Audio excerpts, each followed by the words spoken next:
Big topic this week was a continuation of the Super Bowl. A little bit, it's been about almost a half a year since our Chiefs won the Super Bowl against the Eagles.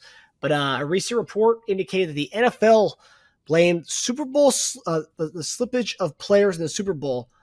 They're blaming it on the players for not using the proper cleats. So NFL not taking any responsibility for the field, that the conditions of the field. They're saying it was the players not changing their cleats. Excuse me? They blame. Hold on. You saying they blame the players? They're blaming the players or the organizations for not having the proper cleats during the Super Bowl. All right. Okay. So former Eagles defensive back Chauncey Gardner-Johnson, who now plays for the Lions, saw the report on social media and reacted, mentioning that he changed out his cleats 3 different times during pregame warmups. Gardner-Johnson also turned his focus to the Chiefs' O-line, claiming that the Eagles' D-line would smash them on legit grass, as he put it. And just as a refresher to everybody who may have forgotten, Kelce, our offensive line, allowed 0 sacks during the game. And Orlando Brown famously said 0 sacks, put it on a T-shirt after the Super Bowl win, and he did just that at the Super Bowl parade. But the funny thing about this, as a sidebar to this, Chauncey Gardner-Johnson plays for Detroit. We're playing them week 1, so this is like added like ammo, even though most of the comments online was between Orlando Brown and Chauncey Gardner-Johnson, neither of which play for those teams anymore, which is funny. But what do you make about this story about the NFL saying that it's the players' fault for not changing their cleats or not wearing the proper spikes? Well, I'll say this. I wouldn't necessarily put it on the players. Obviously, they're going to say, well, the training staff or, the manager is supposed to know, what the field's going to look like.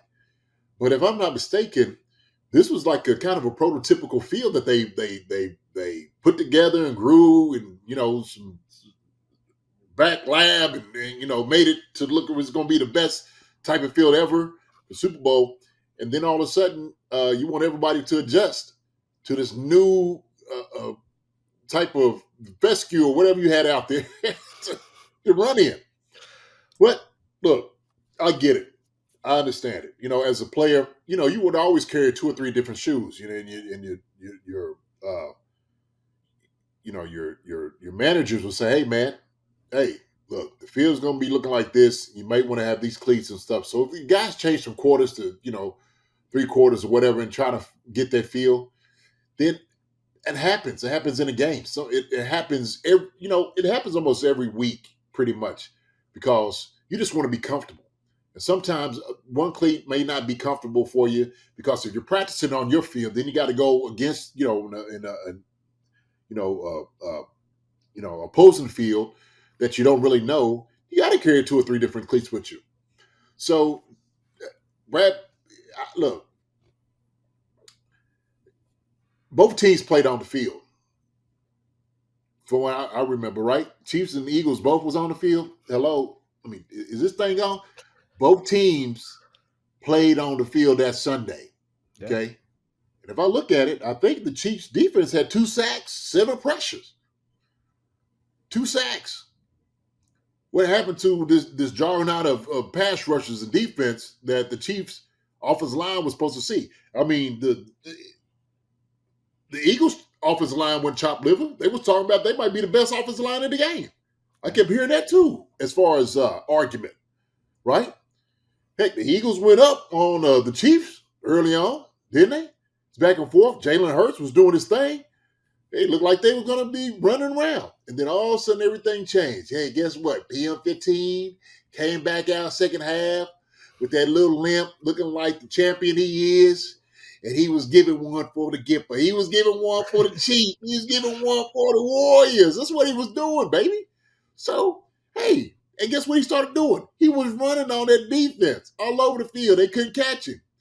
With his little limp, and he's getting around with, the hips and stuff, and they couldn't catch up to him. So both teams played on it. Got Jalen Hurts down when they needed to. So don't start making excuses. If you got beat, you got beat. And when you start making excuses like that, or you're saying things like that, oh, look at this. See, I told you this was going. Well, both teams had to deal with that. They both had to. So both teams dealing with uh, conditions that wasn't optimal, and whoever came out won. That's it. That's it. They used to say the same thing about turf. Oh, turf's gonna make you faster. Well, shoot, the other team's playing on turf too. Mhm. Did we forget that?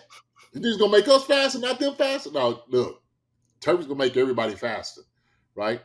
So I don't know, man. You keep saying these things, and look, and guys, sometimes just make you look bad. When you start doing things like that, it makes you look bad and look sad too.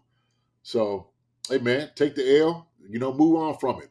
Just move on from it. Yeah, it doesn't make any sense because it's like Eagles players like Gardner-Johnson, they're making it seem like they were the only ones who had to play with this disadvantage. Well, both teams played on that field. Both teams had the opportunity to change the cleats. I don't know, maybe if you did change cleats, maybe the spikes you weren't working out, or maybe change the brand. Maybe you were in Adidas, you should have worn Nike. I don't know, but like to say like you were like the Eagles were were disadvantaged. That's not true because both teams had to play with the same exact disadvantage with playing on that field. And look, you can say, look, they had a great defensive line, a great pass rush, no doubt about it. But I think the Chiefs' offensive line knew what the task they had to do, what they had to uphold. And they were focused. They were focused in on what they had to do. Okay. Our offensive line is not chopped liver either. It just wasn't. And so we need to get away from that point. Like they were just going to go out there and just break the bank and just start getting sacks left or right on us. No, sir. No, sir. Okay. So we can go all the way from left tackle to right tackle. Those guys did their job. Yeah, put it on a t-shirt. 0 sacks. 0. Okay. They got the job done. All right. People threw a lot of shade to OBJ. That's fine. Yeah, 0 sacks. Joe threw 0 sacks. Creed, Humphrey, 0 sacks. Trey Smith, 0 sacks. Okay. My man, right tackle. I don't even forget his name. Right. Who's on right tackle? Not Schwartz. He plays the Commanders now. Oh man, his name. Oh, jeez. Eastern Michigan. 0 sacks. That's embarrassing. But 0 sacks for him too. Okay. All right. And then they had great protection. The running backs did a good job of checking out, giving help if they needed to watch to make sure. And then Patrick Mahomes does his hat trick again. He does his abracadabra, hocus pocus. Next thing you know, I'm running down the field. And, I'm hitting you over the head. I'm getting 30 or 15 on running on you. And you wasn't seeing that. Okay? Heck, if you ain't hold a guy down the, juju down there, it might be an issue. We don't want to talk about those things. Okay? So both of them had to play in other conditions, man. Yeah. Don't forget about that. Andrew Wiley was the right tackle. Wiley, that guy. Why don't we forget Wiley, man? Yeah. Andrew Wiley. Sorry, Wiley. Big dog. Sorry, buddy. 0 sacks. Wiley, 0 sacks, too. Okay? Yep. There it is. Yeah. Chiefs had 2? Okay. We had 2, yeah. And they had 7 pressures against the Chiefs. The Eagles pass rush had 7 pressures against the Chiefs. 7 pressures. Yeah. 2 sacks, 7 pressures. I guess our defensive line was mediocre. They got 2 sacks? Yeah. They kept talking about how great the Eagles' offensive line was. And they are. We're talking about these are good, hell of some guys. Yep. Hell of an offensive line. No doubt about it. Top in the NFL. They give up 2. Yep. So, yeah, hopefully these Philadelphia players can get over it. The season starting here very soon. Hopefully they can get over this. Hi, everybody. Thanks for watching. Subscribe here to get the latest from the show. Also, be sure to check out the best clips from Chief Concerns. And if you prefer to listen to the show, subscribe and follow us on Apple Podcasts, Spotify, and anywhere else you get your podcasts.